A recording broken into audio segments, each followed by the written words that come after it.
So I am going to discuss to you the nature of the roots of quadratic equations. So our learning competency here, the learner characterizes the roots of a quadratic equation using the discriminant. So what do you need to understand here? The nature of roots of quadratic equation. How can the nature of roots of quadratic equation determined? So how do you determine the nature of the root? The nature of the root, okay, we have here the nature of the root of a quadratic equation, ax squared plus bx plus c. Okay, this is the quadratic standard form of quadratic equation, can be determined using the discriminant. So meaning you can find the nature of the roots of the equation using discriminant. Okay. In the quadratic formula, okay, this is our quadratic formula.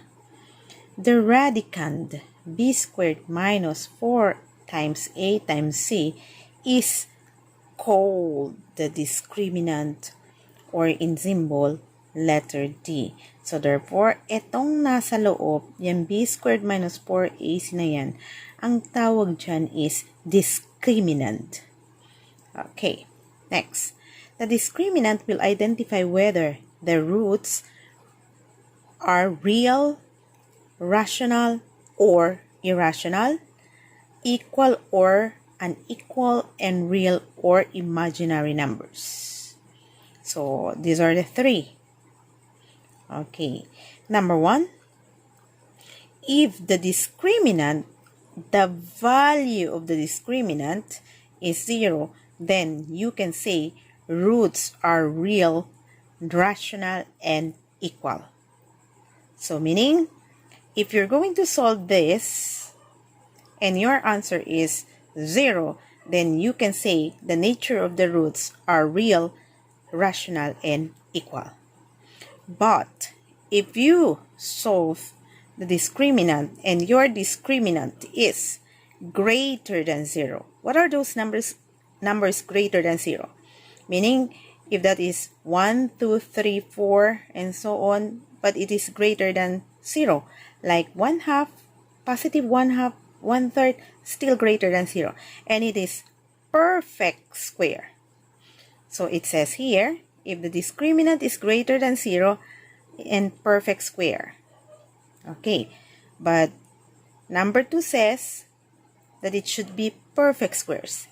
So what are those numbers which are perfect squares? Perfect square numbers are 1, 4, okay, if you multiply it by itself twice, 2 times rather, the result is a perfect square. Okay, like 1 times 1 is 1, therefore 1 is a perfect square. 2 times 2 is 4, therefore 4 is a perfect square. 3 times 3 is 9, therefore 9 is a perfect square. So therefore again, if your discriminant is greater than 0 and it is perfect square, like for example 9, then the roots are real, rational, and unequal. Another, if the value of the discriminant is greater than 0 but not perfect square, pag sinabing not perfect square, okay,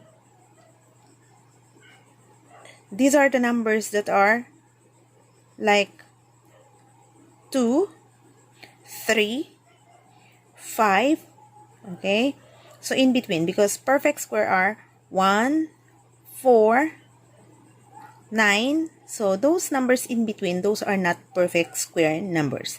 Therefore, you can say that the nature of the roots are real, unequal, and irrational. Okay, that's another. If the value of the discriminant is less than 0, then the roots are imaginary. Then, so for you to be able to determine the value of a, b, and z, set the quadratic equation into its standard form. So, dapat, pag sinabing standard form, mauna ang quadratic term, second ang linear term, then constant equal 0. So, yun. Let's take a look at the illustrative examples. Okay, find the discriminant. Find the discriminant of the quadratic functions following the steps. Okay, number 1. So, that is our given. Find first the value of a. Sa coefficient of x squared, understood yan. Pag walang number dyan, understood yan, 1. So, therefore, your value of a is 1. Then, coefficient of x is negative 2. Therefore, your value of b is negative 2. Kasali yung sign. Pag wala yung sign na yan, nilagyan mo ng positive yan, that is automatically wrong. Then, your value of c is positive 1. Okay? Kasali ang sign ha. Do not forget yung sign. Next. Substitute the value of a, b, and c in the formula. That is our discriminant formula. So, discriminant d is equal to b squared minus 4 times a times c. So, you just replace b squared. Your b is negative 2 squared. That's why meron kang squared. Minus 4. Nandiyan ang 4. Your a is 1. Your c is 1. So, that's why you have there 4 times 1 times 1. Negative 2 squared is 4. Minus 4 times 1 times 1 is 4. So, that's why you have your discriminant is 0. So, from the discriminant, from the value of the discriminant, ang sinabi dyan, balik tayo doon sa taas. It says here, if the value of the discriminant is 0, therefore, you can say the nature of the roots of the quadratic equation are real, rational, and equal. So, therefore, from there, the nature of the roots of the quadratic equation, this is the quadratic equation, since the discriminant is 0, roots are real, rational, and equal. Ganon lang po. Ganyan lang kadali. Okay. That's it. Additional info po about perfect squares. Perfect square numbers.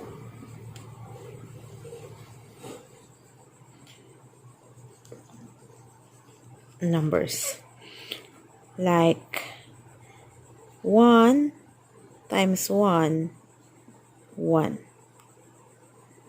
2 times 2, 4. 3 times 3, 9. 4 times 4, 16. And so on. Okay. The result are called perfect square numbers. So, pag 5 times 5, you have 25. 6 times 6, 36. 7 times 7, 49. 8 times 8, 64. 9 times 9, 81. Okay, these are perfect square numbers. Okay, in between that, in between 1 to 4, like 1, then 4. In between, we have 2, 3. So, meron tayong 9. So, in between 4 and 9, meron tayong 5, 6, 7, 8. These numbers are not perfect squares. Not perfect square numbers. Okay?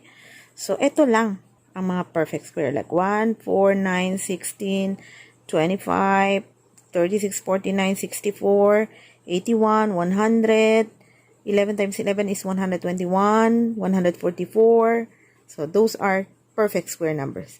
But in between those perfect square numbers, those numbers there are not perfect square. So, yun. So, para malaman natin kung ano-ano yung mga perfect squares and not perfect square numbers.